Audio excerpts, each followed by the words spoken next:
রেস্তোরাঁয় গেলে আমরা যে তুলতুলে আর সুগন্ধি গার্লিক বাটার নানটা অর্ডার করি, সেটা যদি ঘরেই ঠিক একই স্বাদে আর নরমভাবে বানানো যায়, তাও আবার তন্দুর বা ওভেন ছাড়াই, তাহলে কেমন হয় বলুন তো? আজ আমি আপনাদের সাথে শেয়ার করব একদমই নিখুঁত গার্লিক নানের সিক্রেট রেসিপি। একটা ছোট টিপস মিস করলে কিন্তু নানটা শক্ত হয়ে যেতে পারে, তাই ভিডিওটি না টেনে শেষ পর্যন্ত দেখুন। তার আগে একটু বলুন তো, কুমিল্লার একটা স্পেশাল রেস্টুরেন্টের নাম কি, যেখানে বেস্ট নান তন্দুর খেয়েছেন আপনারা? আর এই গার্লিক বাটার নানের সাথে কি থাকলে সবচেয়ে বেশি বেস্ট হয়, চিকেন চাপ নাকি চিকেন তান্দুরি? আচ্ছা, প্রথমে আমরা নান তৈরির জন্য একটি ডো বানিয়ে নেব। এখানে আমি 3 কাপ আটা নিয়ে নিচ্ছি। প্রতি কাপের জন্য মেপে 3 টেবিল চামচ করে চিনি অ্যাড করতে হবে। সেই সাথে স্বাদ অনুযায়ী লবণ দিয়ে দিচ্ছি, আর গুঁড়া দুধ অ্যাড করছি 2 টেবিল চামচ। 1 চা চামচ ইনস্ট্যান্ট ড্রাই ইস্ট দিয়ে দিচ্ছি। এবার সব শুকনো উপকরণগুলোকে খুব ভালো করে মিশিয়ে নেব। মনে রাখবেন, নানের আসল সফটনেস নির্ভর করে ইস্ট আর টক দইয়ের উপর। তবে আমি এখানে গার্লিক বাটার নানটাই ইস্ট দিয়ে বানাবো। শুকনো উপকরণগুলোকে মেশানো হয়ে গেলে এই পর্যায়ে আমি এখানে অ্যাড করছি হালকা কুসুম গরম পানি ব্যবহার করছি। বেশি গরম পানি দিলে কিন্তু ইস্ট মারা যাবে আর নান ফুলবে না, এই বিষয়টা কিন্তু মাথায় রাখতে হবে। ডোটা কিন্তু খুব বেশি শক্ত করবেন না, একটু স্টিকি বা আঠালো থাকলেই নান বেশি নরম হয়। আর অবশ্যই চেষ্টা করবেন পানিটা অল্প অল্প করে অ্যাড করতে। এখানে কতটুকু পানি লাগবে সেটা আপনি আপনার আন্দাজ মতো দিয়ে নেবেন, আমি আর পরিমাণটা নির্দিষ্টভাবে বললাম না। এবার আমি 2 চামচের মতো মেল্টেড বাটার দিয়ে দিচ্ছি। আবারও কিছুক্ষণ এটাকে ভালো করে মথে নেব। আপনি যদি নানের ডোটা যত বেশি সময় নিয়ে মথে নেবেন, ততই কিন্তু আপনার নান সফট এবং ফ্লাফি হবে। আমার ডোটা মথে নেওয়া হয়ে গিয়েছে, এখন এটাকে রেস্টে রেখে দিব 1 ঘন্টার জন্য। আর চেষ্টা করবেন গরম কোনো স্থানে এটাকে রাখার, তাহলে আপনার ইস্ট অ্যাক্টিভ হবে। আমি ডোয়ের গায়ে কিছু বাটার মেখে দিচ্ছি।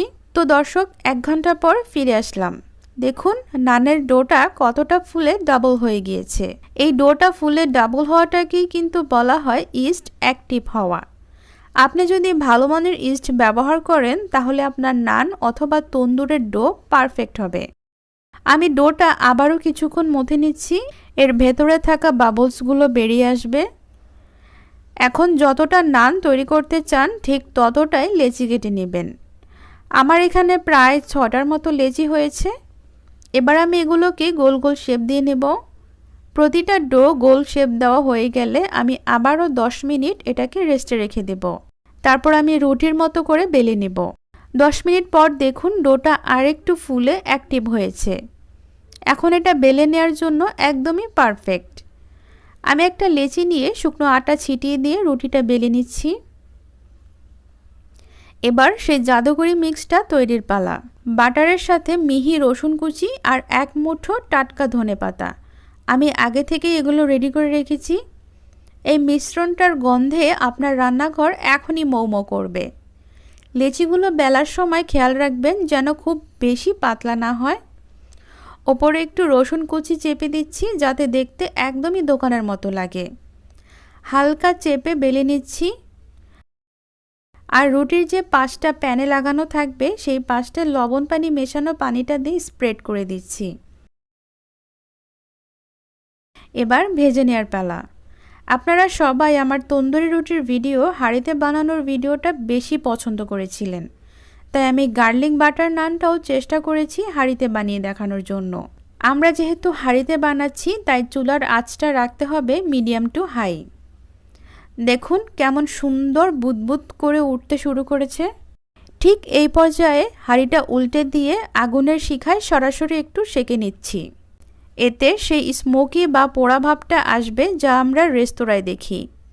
দেখুন কি সুন্দর একটা কালার ক্রিয়েট হয়েছে।